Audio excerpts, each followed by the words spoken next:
Defective return under section 139(9). आपने return को submit कर दिया। रिटर्न सबमिट करने के बाद में आपको इस तरीके का नोटिस आया। फ्रेंड्स, इसके काफ़ी सारे रीज़न हो सकते हैं। एक लाइव एग्जांपल हम लोग देखते हैं। इस एसएससी के 26 एएस में 17,50,000 रुपए का इनकम शो हो रहा था। उसके सामने 17,500 रुपए का टीडीएस डिडक्ट हुआ।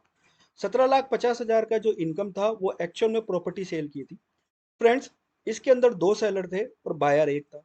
बायर ने क्या किया कि उसको एक्चुअल में दो इंडिविजुअल जो सेलर हैं उसके नाम पर टीडीएस अलग अलग डिपॉजिट कराना था, लेकिन उसने क्या किया कि एक ही सेलर के पैन पर टीडीएस डिपॉजिट करा दिया। अब यहाँ पर ये दोनों जो सेलर थे वो जॉइंट वेंचर थे, इक्वल रेशियो था 50% का। इन लोगों ने जब रिटर्न फाइल करी, तो असेसी ने रिटर्न फाइल करी, तो उसने क्या किया कि जो उसका रेशियो था 17,50,000, 8,75,000 फुल वैल्यू ऑफ कंसिडरेशन दिखाया। जो कॉस्ट ऑफ एक्विजिशन थी उसको भी प्रोपोर्शनेट बेसिस पर दिखाया, और जो कैपिटल गेन आया उसके ऊपर उसने टैक्स फाइल कर दिया। जैसे ही इसने tax return income tax return file करी तो उसको ये डिफेक्टिव इनकम टैक्स का नोटिस आया। फ्रेंड्स, रीजन क्या था कि यहाँ पर 26 एस में 17,50,000 दिख रहे हैं और उसने 8.75 लाख दिखाया। दिखाया उसने करेक्ट है, लेकिन उसने गलती क्या करी, जो 17,500 का टीडीएस था इसको भी उसको अपॉर्चुनेट बेसिस पर क्लेम करना चाहिए था, लेकिन उसने 17,500 पूरा का पूरा क्लेम कर दिया। फ्रेंड्स, अब ध्यान देने वाली बातें।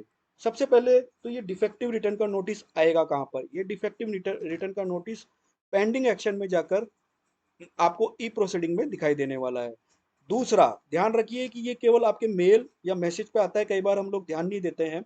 और डिफेक्टिव रिटर्न का नोटिस कभी कभी जैसे ही आप रिटर्न सबमिट करते हो उसके तुरंत 1 मिनट के अंदर ही आ जाता है, और या फिर वो 4 से 5 घंटे भी लेता है। आप ध्यान रखिए कि जब भी आप इनकम टैक्स रिटर्न फाइल कर रहे हैं, अपनी व्यू फाइल रिटर्न में जाइए। व्यू फाइल रिटर्न में जाने के बाद में इस बात का जरूर ध्यान रखिए कि ये जो व्यू मोर है ना, इस पर क्लिक कर लीजिए, क्योंकि वो जो डिफेक्टिव रिटर्न का नोटिस होता है वो नीचे की तरफ दिखाई देता है। यहाँ पर आपको सब कुछ दिखाई देगा कि सक्सेसफुली ई वेरीफाइड हो गया, आईटीआर फाइल्ड हो गई, pending for verification, successfully e verified, ये 3 चीजें दिखती है। और जो ये डिफेक्टिव रिटर्न का नोटिस का जो आपको आता है वो क्या शो मोर में चला जाता है, और कई बार हम लोग इस पर ध्यान नहीं देते हैं। अब हम बात करते हैं इस नोटिस के रिप्लाई की। इस नोटिस के रिप्लाई के लिए आपको पेंडिंग एक्शन में जाना है, ई प्रोसीडिंग में जाना है। यहाँ पर अब आप इसका दो तरीके से रिप्लाई कर सकते हैं। हम दोनों तरीका देखते हैं। पहला है सबमिट रेस्पॉन्स करेंगे। सबमिट रेस्पॉन्स में आपको यहाँ पर दिखाई देगा कि आप इस जो एरर डिस्क्रिप्शन है उससे एग्री करते हैं या नहीं करते। एग्री करते हैं तो आपको क्या करना पड़ेगा कि ऑफलाइन यूटिलिटी के थ्रू आपकी रिटर्न को रिवाइज करना है, मतलब उसमें करेक्टिव इन्फॉर्मेशन डालनी है। और यहाँ पर ITR2, मतलब मेरी ओरिजिनल ITR2 थी, मैं उसको सेलेक्ट करूंगा, और एक जेसन फाइल जनरेट होगी। जब हम ऑफलाइन यूटिलिटी को भरेंगे तो उसमें एक जेसन फाइल जनरेट होगी, उसको यहाँ पर अटैच करना है। अब हम बात चलते हैं ऑफलाइन यूटिलिटी की तरफ। ऑफलाइन यूटिलिटी को सबसे पहले आप डाउनलोड, यहाँ पर आप जब इनकम टैक्स की साइट पे आएंगे तो एक डाउनलोड का ऑप्शन मिलेगा, उससे आप डाउनलोड कर लीजिए। डाउनलोड करने के बाद में एक और चीज आपको ध्यान रखनी है कि सारी इन्फॉर्मेशन आपको वन बाय वन फाइल नहीं करनी है। जो ओरिजिनल रिटर्न थी, व्यू फाइल में जाइए, जो आपने इसी ये जो ओरिजिनल रिटर्न थी जिसमें आपने मिस्टेक कर दी है, उसका जेसन होता है, उस जेसन को आप डाउनलोड कर लीजिए। डाउनलोड करने के बाद में ऑफलाइन यूटिलिटी को ओपन कीजिए। ऑफलाइन यूटिलिटी को ओपन करने के बाद में जो ये जेसन आपने डाउनलोड किया है, इंपोर्ट जेसन के थ्रू उसको जेसन को इंपोर्ट कर लीजिए। अब ध्यान दीजिए, जब आप ऑफलाइन यूटिलिटी बनने जा रहे हैं तो सबसे पहले जो पार्ट ए जनरल इंफॉर्मेशन है उसके अंदर आपको यहाँ पर फाइल्ड अंडर सेक्शन आपके है ना, बाय डिफॉल्ट ये आएगा, ये वाला क्लिक होकर आएगा, उसमें आपको फाइल्ड अंडर सेक्शन इस पर क्लिक करना है।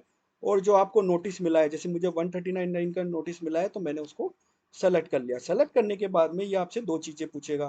पहला कि आप रिसीट नंबर बताइए, मॉडिफाइड रिसीट नंबर बताइए। ये मॉडिफाइड रिसीट नंबर क्या होता है?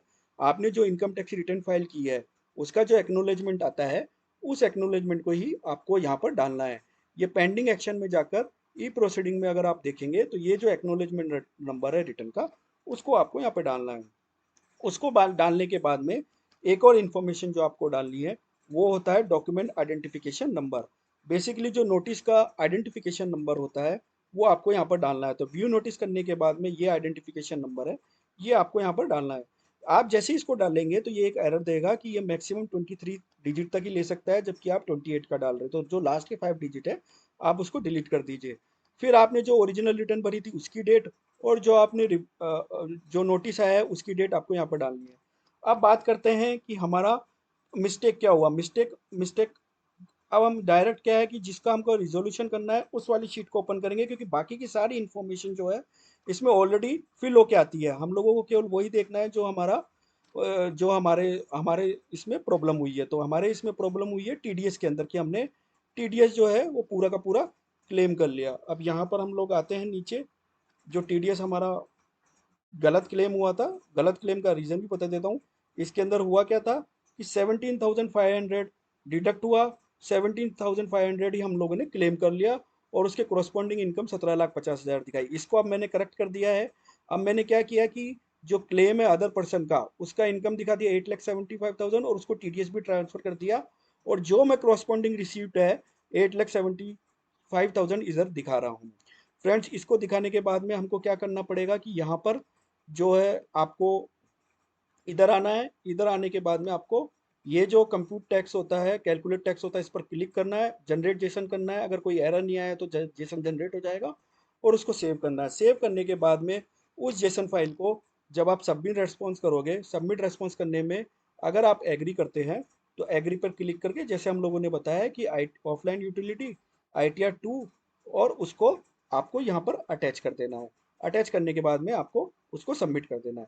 अगर आप अब मैंने क्या किया इस केस में, हम लोगों ने ऑलरेडी ये सब कुछ करके इसका रेस्पॉन्स दे दिया। जैसे ही हमने रेस्पॉन्स दिया तो 2-3 घंटे के बाद में एक और नोटिस आ गया कि आपकी अभी भी डिफेक्ट हो रही है रिटर्न। अब यहाँ पर मैं डिसएग्री करूंगा, क्योंकि मेरा जो 26 AS के अकॉर्डिंगली जो 17,500 का टीडीएस बन रहा था, उसके सामने मैंने क्लेम किया है 8,750, और उतनी ही करस्पॉन्डिंग इनकम मैंने दिखाई है। फिर भी अगर ये अभी भी मुझे नोटिस देते हैं तो अब मुझे मजबूरन डिसएग्री करना ही पड़ेगा, और उसका रीज़न मेरे को यहाँ पर देना पड़ेगा। उसका रेस्पॉन्स मैं सबमिट कर दूंगा, क्योंकि मैंने क्लेम ही उतना टीडीएस किया है जितना मैं इनकम दिखा रहा हूँ। सामने वाला अपना इनकम दिखाएगा और उसके ऊपर टैक्स का पेमेंट करेगा।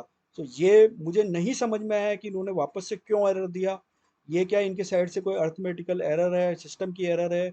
क्योंकि इस एसएससी का क्या हुआ था, जितना सैलरी दिख रहा था उसका डिट्टो हम लोगों ने ITR 2 में दिखाया था।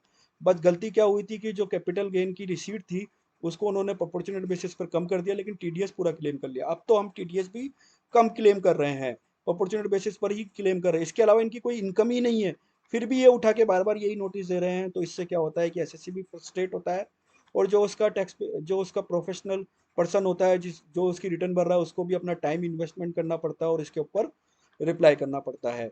तो फ्रेंड्स, अगर आपके साथ भी इस तरीके की प्रॉब्लम हो रही है तो कमेंट बॉक्स में बताइए, और अगर आपके इसके ऊपर कुछ सोल्यूशन चाहिए तो कमेंट बॉक्स में बताइए। यहाँ पर मैं बता देता हूँ कि बायर से बड़ी गलती हुई है। उसको ने टीडीएस एक ही सेलर के नाम पे काट दिया, जबकि उसको टीडीएस 2 सेलर के नाम पे कटना चाहिए था। वीडियो अगर अच्छा लगा हो तो लाइक शेयर एंड सब्सक्राइब करें। टिल देन, जय हिंद, जय भारत, धन्यवाद।